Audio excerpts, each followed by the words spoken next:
And finally tonight we pay tribute to one of Australia's greatest cultural exports. Sir Charles Mackerras, who held the distinction of conducting all the world's great symphony orchestras and opera companies, has died in London aged 84. An authority on Mozart and the works of Gilbert and Sullivan, Sir Charles Mackerras began his career as an oboe player with the Sydney Symphony Orchestra in the 1940s, before becoming its chief conductor. There were many highlights both at home and abroad during his brilliant 60-year career, including the official opening concert at the Sydney Opera House in 1973. This surely must be one of the most spectacular moments on Sydney Harbour ever.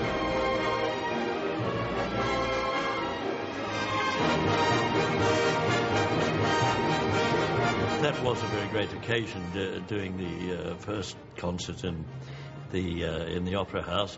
I think it was very important to have an Australian conducting a special occasion for everyone, not only the musicians, for the people in Sydney, all the music goers, all the audiences.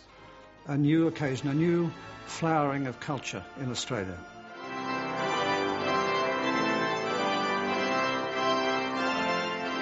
Chancellor, I have great pleasure in presenting to you, for admission to the degree of Doctor of Music, honoris causa, Alan Charles Mackerras.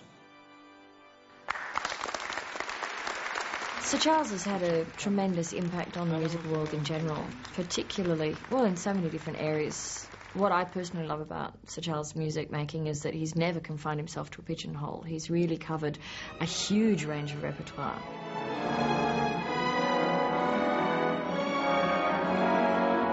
Sir Charles Mackerras, he's in a different league to, I think, to most musicians on this earth. That's the thing.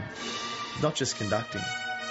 He's an amazing conductor, but just musically, I don't know anyone quite as musical as him. I really don't. I'm not just saying that because he's my uncle. Certainly, as a young musician, it was great to see that there was an Australian who had conducted all this amazing music, and to watch and hear what he did in the pit was certainly a key part of my formative years. You were at a beautiful tempo for the piano, but you are now too slow. Of course, it's important to nurture young people because, I mean, classical music is a great thing to serve, you know, and unfortunately it's being, I find, in many countries downgraded. One of the greatest opera conductors that's ever lived, and I think the greatest musician Australia has ever produced. And I don't think there's going to be one like him ever. As my wife often says, he's only really happy when he's standing in front of an orchestra. Thank you very much indeed.